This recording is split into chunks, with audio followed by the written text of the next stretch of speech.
Bismillah, alhamdulillah, wassalatu wassalamu ala rasulillah Sayyidina Muhammadin ibn Abdillah.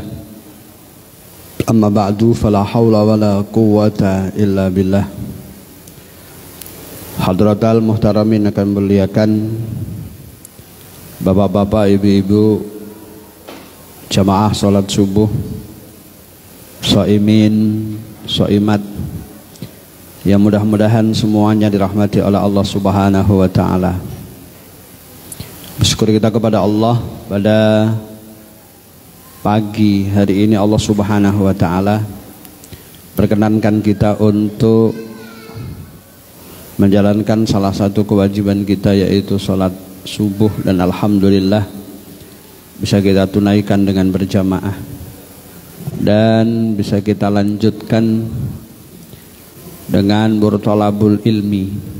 Tentunya kita berharap dan berdoa mudah-mudahan apa yang telah, sedang, dan yang akan kita lakukan dicatat oleh Allah sebagai amal solih yang diterima dan diridainya. Salatullah ma'asalamih, bersama-sama kita haturkan keharibaan baginda Nabi Muhammad sallallahu alaihi wasallam. Mudah-mudahan dengan kita selalu bersolawat kepada beliau, kita dijadikan oleh Allah Subhanahu wa ta'ala sebagian dari hamba-hambanya yang kelak akan mendapatkan syafaatil uzma darinya. Amin amin ya rabbal alamin. Al-Fatihah. A'udzu billahi minasyaitonir rajim. Bismillahirrahmanirrahim. Alhamdulillahi rabbil alamin, arrahmanir rahim, مالك يوم الدين إياك نعبد وإياك نستعين اهدنا الصراط المستقيم صراط الذين أنعمت عليهم غير المغضوب عليهم ولا الضالين. أعوذ بالله من الشيطان الرجيم. بسم الله الرحمن الرحيم. Bapak Ibu yang kami muliakan,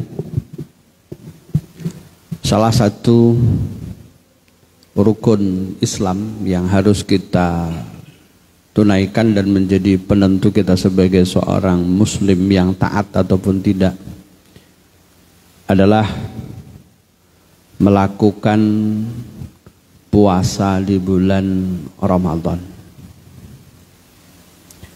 Puasa dilihat dari sisi bahasa artinya adalah al-imsak ataupun menahan diri. Dilihat dari sisi istilah ataupun kesepakatan ulama ahli fikih di dalam mendefinisikan puasa, puasa itu adalah al-imsak anil mufattirat jami'an nahar biniyatin mahsusah, menahan diri dari berbagai hal yang dapat membatalkan ibadah puasa dengan niat-niat tertentu.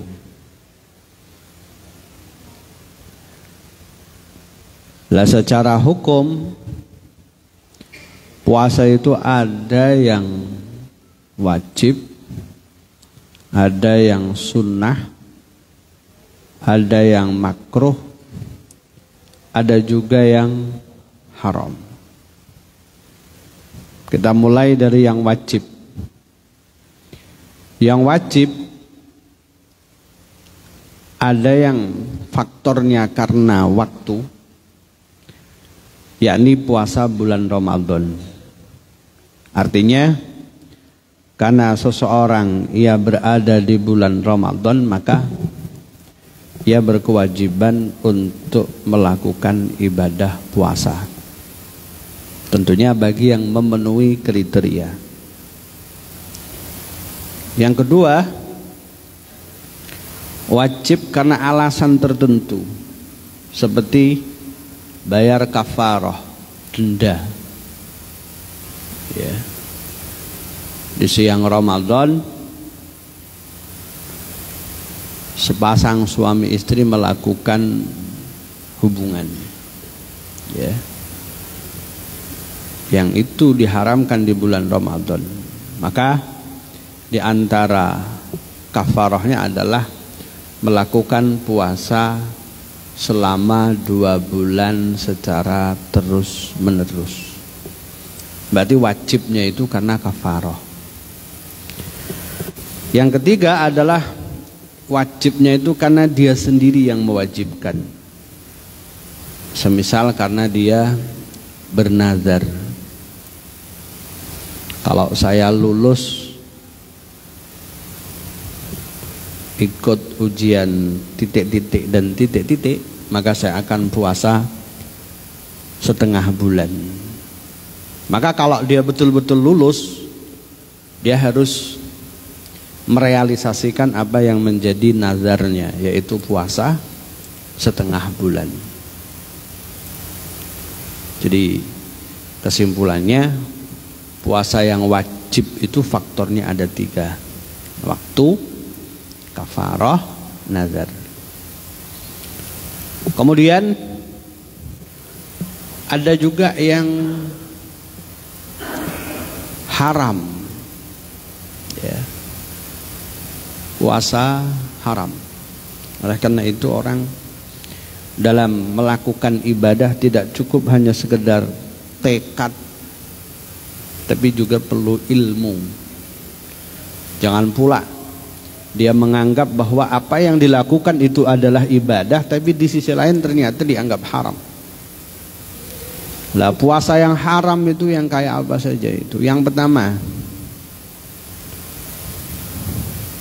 syamul mar'ati naflan bi ghairi idni zawjiha aw ilmiha bi ridhah illa idza lam yakun muhtajan laha. Ya, puasanya perempuan yang hukum dasarnya adalah sunnah tapi tanpa seizin suaminya, sementara suaminya ada di rumah. Ada ibu-ibu lagi semangat-semangatnya puasa, Senin Kemis gak pernah absen, sementara dia tahu bahwa puasa yang dilakukan sebenarnya puasa sunnah.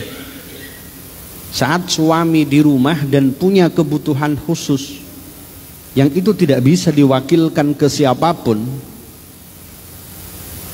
begitu diajak jawabannya lagi puasa nih bang, lagi puasa, menolak dia, menolak dan gak ngasih solusi pula tuh.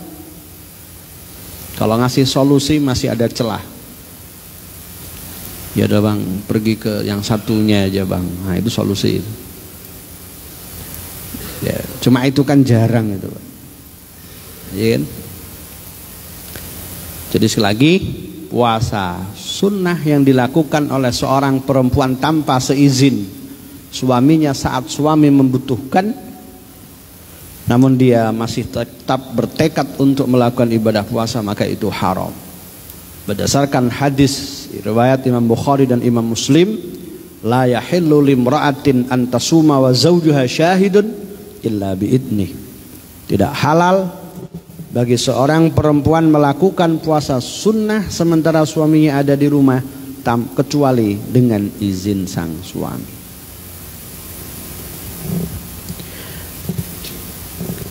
Kemudian yang kedua adalah saumu yaumis syak, puasa di hari yang diragukan. Ini masalah khilafiyah, tapi ada yang mengatakan ini haram. Ya, hari Jumat yang lalu, kita ini hari Ahad ya, hari Jumat, tanggal 29 Sya'ban. Hari Sabtu kemarin kemungkinannya kalau enggak tanggal 30 Sya'ban, ya tanggal 1 Ramadan. Kalau orang itu ragu, sementara belum ada penetapan dari pemerintah bahwa hari Sabtu adalah merupakan tanggal 1 Ramadan, maka dia haram melakukan ibadah puasa. Tapi kalau sudah ada ketetapan dari pemerintah, Kementerian Agama, berdasarkan hasil ru'yah yang dilakukan oleh beberapa kaum muslimin di beberapa titik, mereka mampu meru'yatul hilal, ya, apalagi analisis dari mereka yang selalu mengikuti metode hisab itu di atas 2 derajat atau 4 derajat ketinggian hilal, maka potensi imkanur ru'yah cukup besar. Dan begitu di ru'yah ternyata betul-betul nampak. Semisal di Aceh kelihatan. Aceh bagian dari Indonesia. Maka ketika pemerintah menetapkan bahwa hari Sabtu adalah awal Ramadan, seluruh rakyat Indonesia ada kewajiban untuk melakukan ibadah puasa. Ya. Kemudian yang ketiga, termasuk yang diharamkan. Yang ketiga adalah puasa yang dilakukan pada hari raya Idul Fitri atau Idul Adha atau hari Tasyrik. 5 hari itu. Ya. Disebutkan oleh Abi Hurairah, anna Rasulullah sallallahu alaihi wasallam naha an siyami yaumain, yauma fitrin wa yaumi adha. Rasul pernah melarang kepada kaum muslimin untuk melakukan puasa 2 hari, yaitu hari Idul Fitri dan Idul Adha. Ya. Kemudian jumhurul ulama mendapatkan riwayat wasalasati ayamin ba'dah, dan 3 hari setelah Idul Adha, berarti hari Tasyrik. Ya. Hari Tasyrik haram melakukan ibadah puasa tanggal 11, 12, 13 Zulhijjah. Yang keempat, shaumul haidi wan nufasa haram. Puasanya wanita yang sedang haid dan wanita yang sedang nifas. Ya. Orang yang haid saat dia mengeluarkan darah, secara umum fisik mereka lemah. Kemudian andaikan dibebani untuk melakukan ibadah puasa yang notabene-nya mereka tidak makan dan tidak minum, maka bisa jadi tubuh mereka akan semakin melemah. Ya. Agar tidak terjadi hal-hal yang tidak diinginkan, maka mereka tidak perlu puasa dan bahkan haram. Ya. Namun konsekuensinya di luar bulan Ramadan ada kewajiban baginya untuk mengqadha puasanya. Ya. Qadha puasa. Tapi kalau untuk sholat nggak wajib diqadha. Kenapa dibedakan? Kalau puasa itu kan tidak sebanyak sholat. Kalau sholat diwajibkan maka berpotensi memberatkan mereka. Tapi kalau puasa, haid itu kan maksimal cuma 15 hari, maksimal. Gak ada ceritanya orang haid 1 bulan penuh, itu gak ada. Kalau lebih dari 15 hari ya perlu dicermati. Bisa jadi ada hari yang di situ itu hukumnya istihadah. Dan orang istihadah itu dalam satu kesempatan dia ada kewajiban untuk melakukan ibadah puasa. Tuh. Kemudian yang kelima, ini madhab Syafi'i aja nih.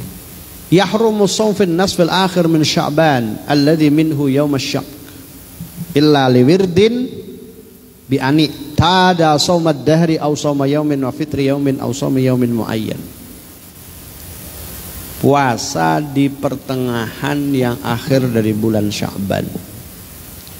Dulu itu nisfu Sya'ban jatuh pada malam Jumat seingat saya. Maka pada hari Jumat itu orang sudah haram melakukan ibadah puasa, kecuali kalau yang bersangkutan punya kebiasaan puasa sunnah, entah itu puasa Senin Kamis atau puasa Daud atau saumud dahr, maka boleh ya. Tapi kalau sebelumnya nggak punya kebiasaan puasa, begitu masuk pertengahan yang akhir dari bulan Ramadan kok dia puasa, maka hukumnya haram ya. Kemudian yang keenam, syiamu may yakhafu ala nafsihi halak bisaumih, puasanya seseorang yang dikhawatirkan dengan puasanya akan membuat dia binasa, meninggal dunia. Ada orang sakit lambung, bawa ke rumah sakit, dokter menyampaikan hasil analisanya. Pak, Bu, ini analisis kami, Bapak Ibu, 5 jam sekali harus makan ya, karbohidrat harus ada yang masuk.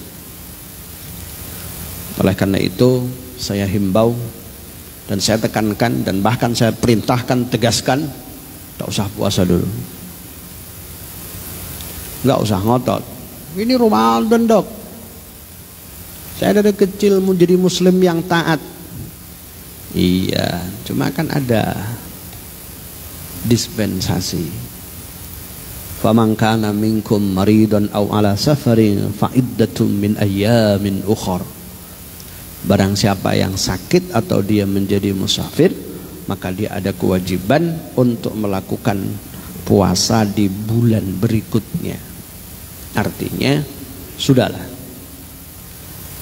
kalau dokter mengatakan ini akan membahayakan, ikuti saja. Jangan ikuti apa kata kita. Dalam hal ini yang dijadikan acuan itu adalah apa yang dikatakan dokter ya. Bukan menurut prasangka kita, bukan ya. Baik, yang ketiga, ada juga puasa yang hukumnya makruh.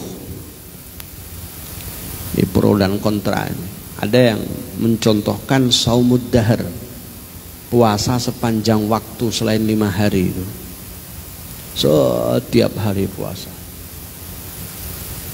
Apapun itu, andaikan dia seorang suami, istrinya kan juga punya hak juga. Andaikan dia seorang istri, suami kan juga punya hak ya. Atau hanya puasa hari Jumat, sementara Kamisnya nggak puasa. Atau hari Sabtu, Jumat dan Ahadnya nggak puasa, itu makruh juga ya. Oleh karena itu, daripada kita hanya dapat lapar, pahala juga tak dapat, udahlah tak usah puasa di hari-hari itu ya.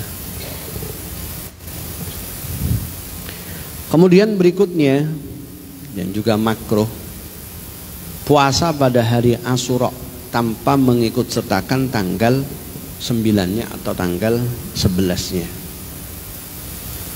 ya. Sejarah mencatat, dulu Rasulullah di awal hijrahnya dari Makkah ke Madinah, beliau menemukan sekelompok orang Yahudi yang sedang melakukan ibadah puasa. Kalau kemudian baginda Nabi bertanya kepada mereka, apa yang melatar belakang kalian melakukan puasa pada tanggal 10 Muharram ini? Jawaban orang Yahudi, hari ini adalah hari di mana dulu Allah menyelamatkan Nabi Musa dan membinasakan Fir'aun. Sebagai wujud syukur kami, maka kami melakukan ibadah puasa. Jawaban baginda Nabi, nahnu ahaqqu bi Musa, kami juga berhak untuk mensyukuri atas apa yang pernah terjadi pada Nabi Musa. Akhirnya baginda Nabi Beliau memerintahkan kepada para sahabatnya untuk melakukan ibadah puasa pada tanggal 10 Muharram. Namun baginda Nabi Muhammad sallallahu alaihi wasallam beliau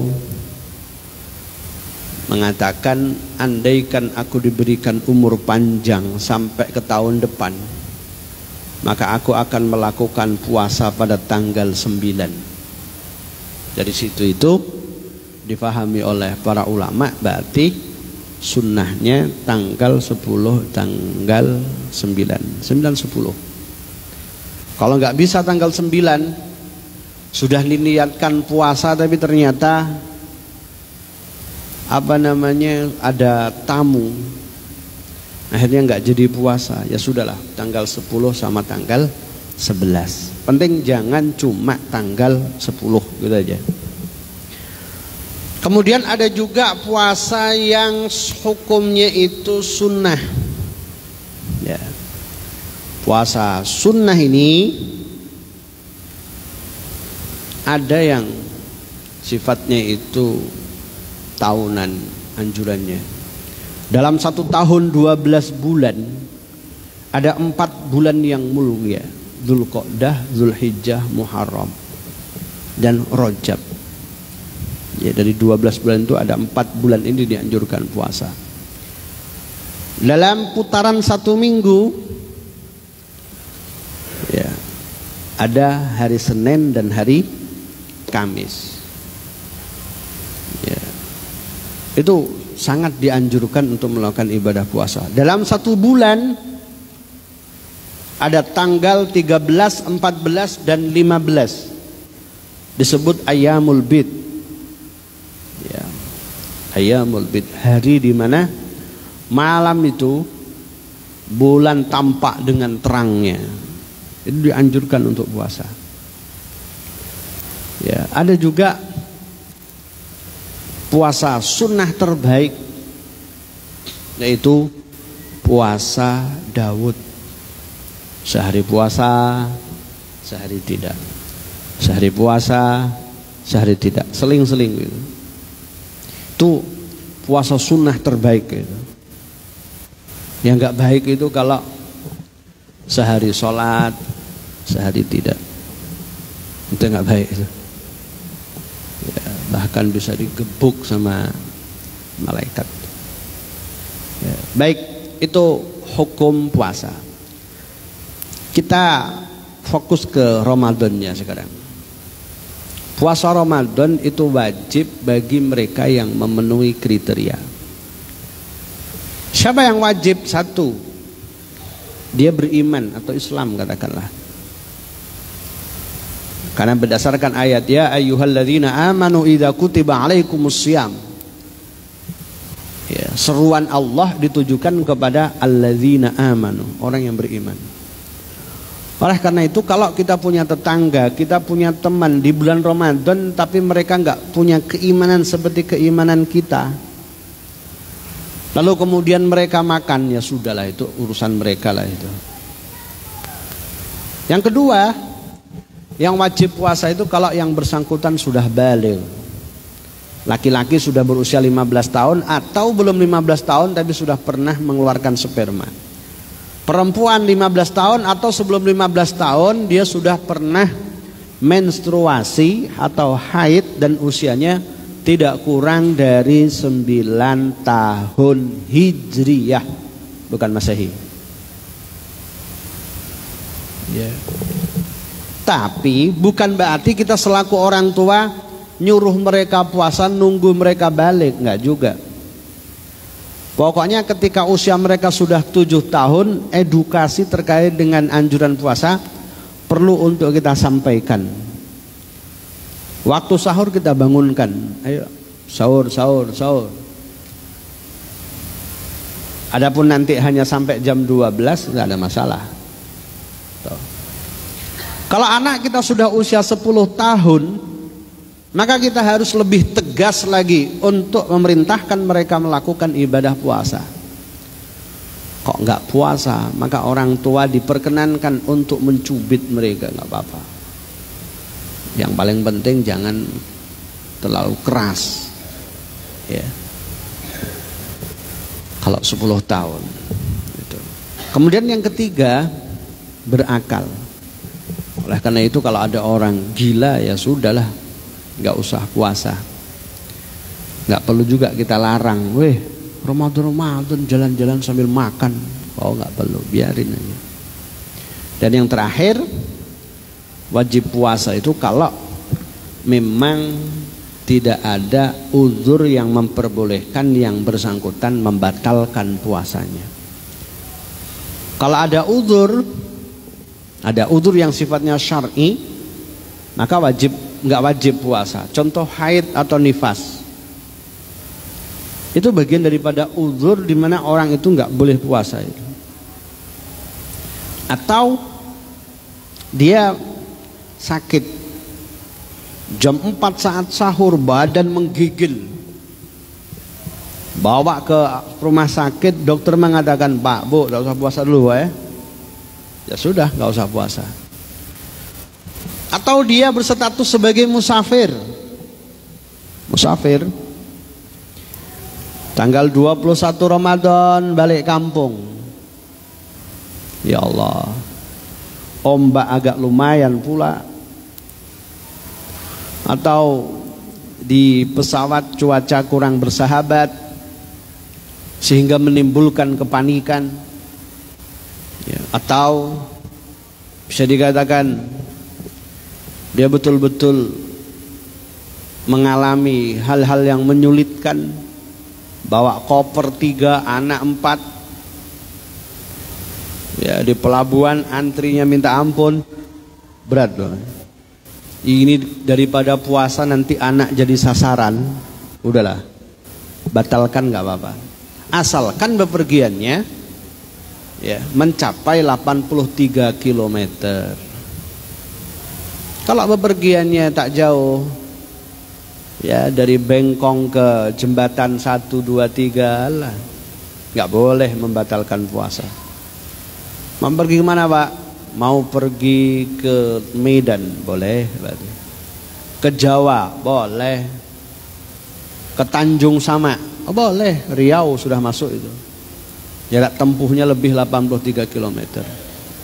Namun kalau bepergiannya itu tidak mengalami masyaqqat, ya, maka sebaiknya tetap puasa.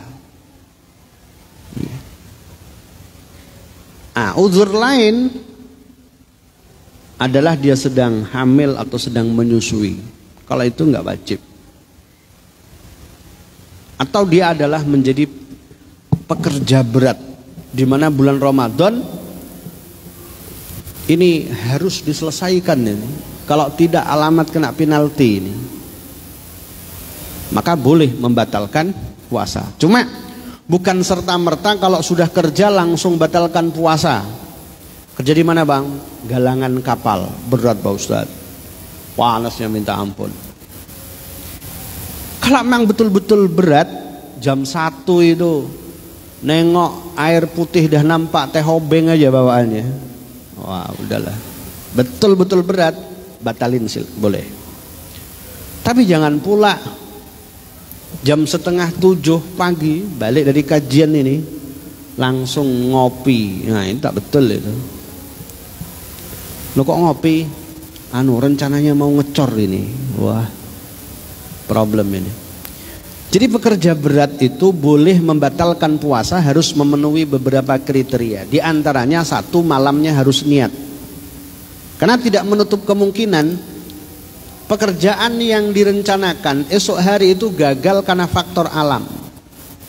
Semisal rencananya besok mau ngecor, ternyata jam 6 sampai jam 3 pagi hujan, yakin gak jadi ngecor itu? Kalau dia nggak niat di malam hari ya bablas puasanya. Yang kedua, ya, pekerjaan yang dilakukan merupakan pekerjaan yang tidak mungkin diundur di bulan Syawal. Ya, semisal panen padi. Ini panen kalau diundur di bulan Syawal, alamat kerugian cukup besar. Padi dimakan tikus, dimakan burung, tak apa lagi pokoknya.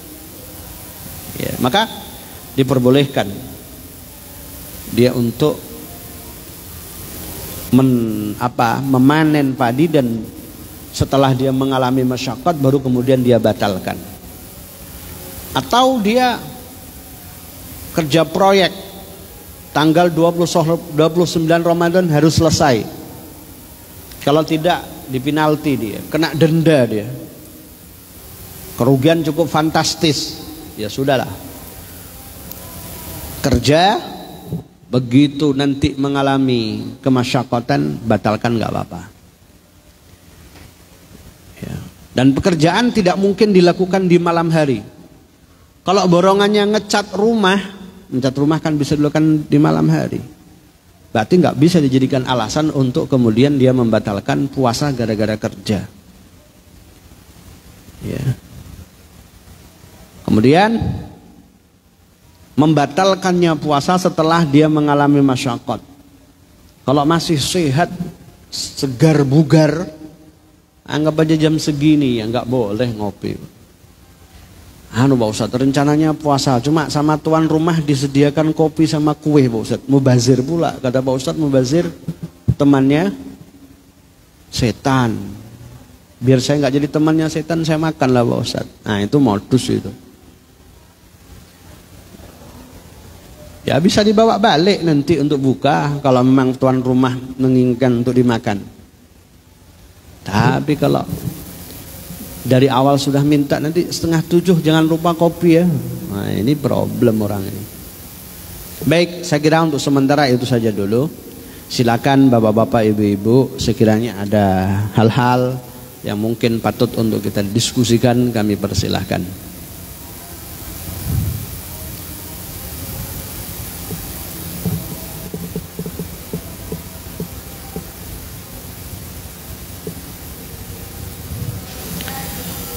Ada?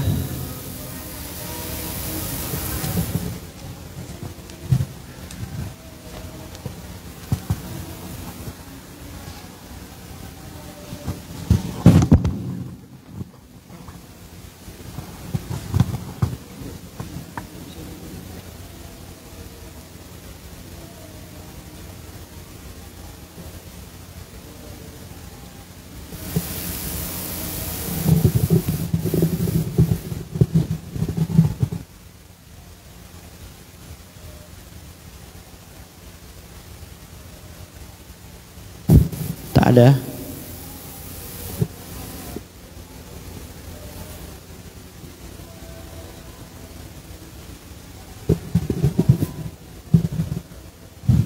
Baik, sambil nunggu isyraq, kalau tidak ada saya teruskan.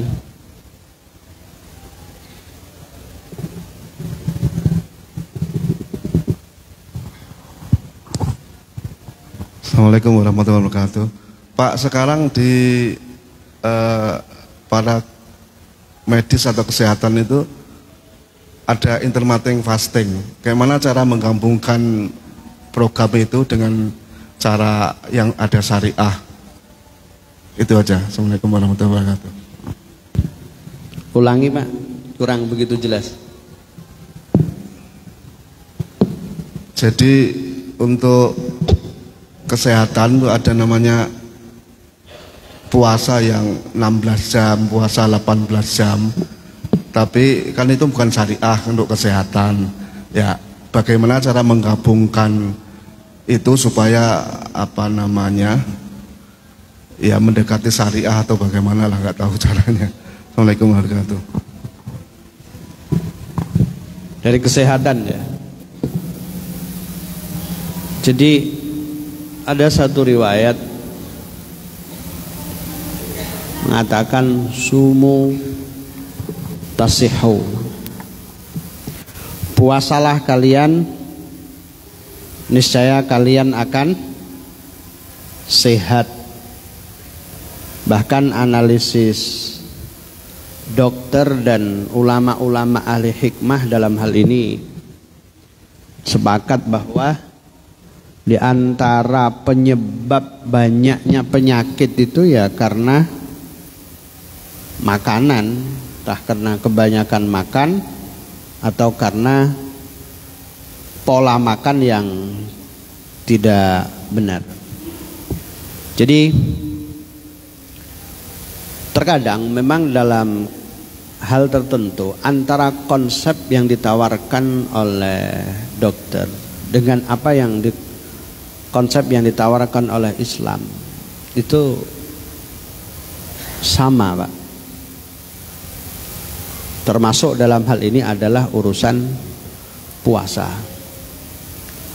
Jadi untuk menjaga lambung, untuk menjaga keseimbangan tubuh, maka diperlukan yang namanya puasa. Cuma dalam kondisi tertentu terkadang antara konsep dokter yang kekinian dengan agama kadang agak sedikit berseberangan. Walaupun bisa jadi mungkin dicari titik temunya. Contoh dalam urusan khitan bagi bayi perempuan. Akhir-akhir ini kita kan sering mendengarkan ataupun mendapatkan aduan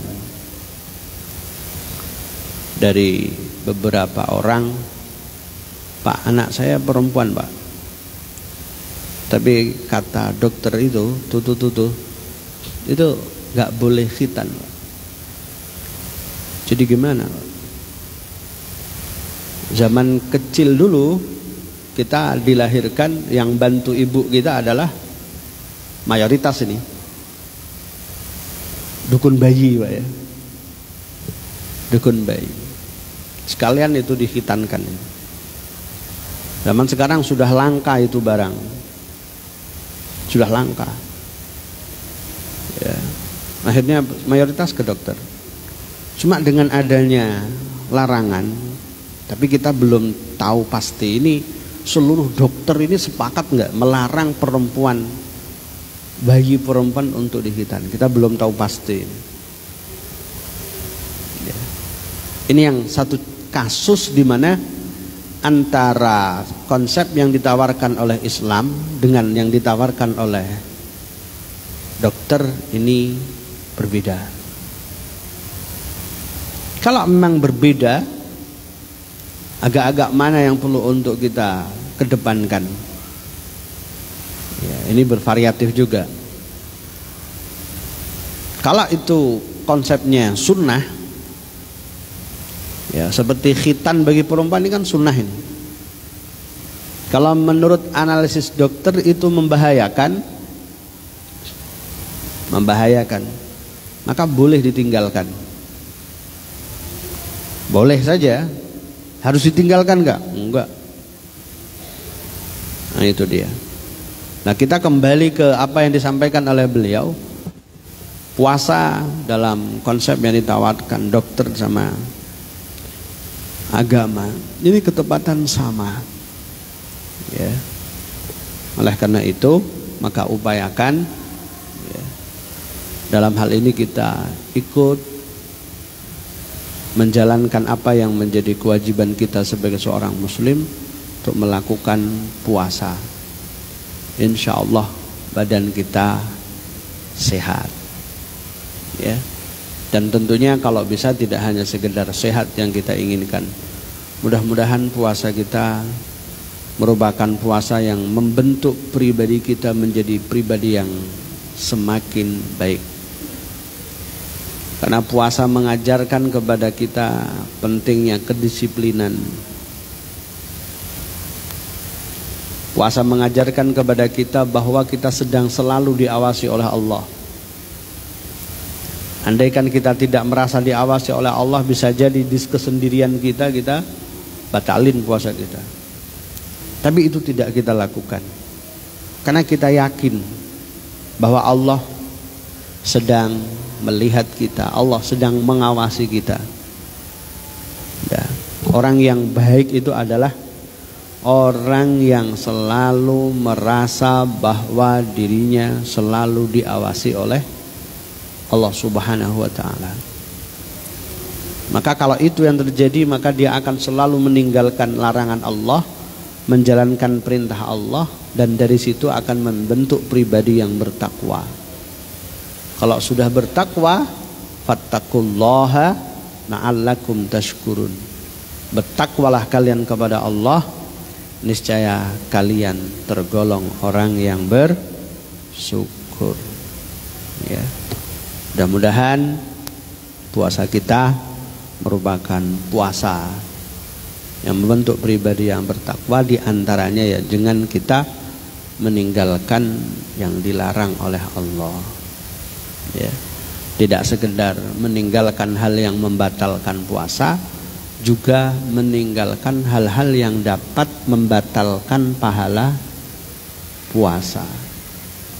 Kita jaga lisan kita, kita jaga pandangan kita, kita jaga hati kita jaga tangan kita untuk tidak mengetik hal-hal yang tidak ada manfaatnya. Ya, mungkin itu saja dulu. Ya, sekiranya tidak ada yang lain, kita tutup.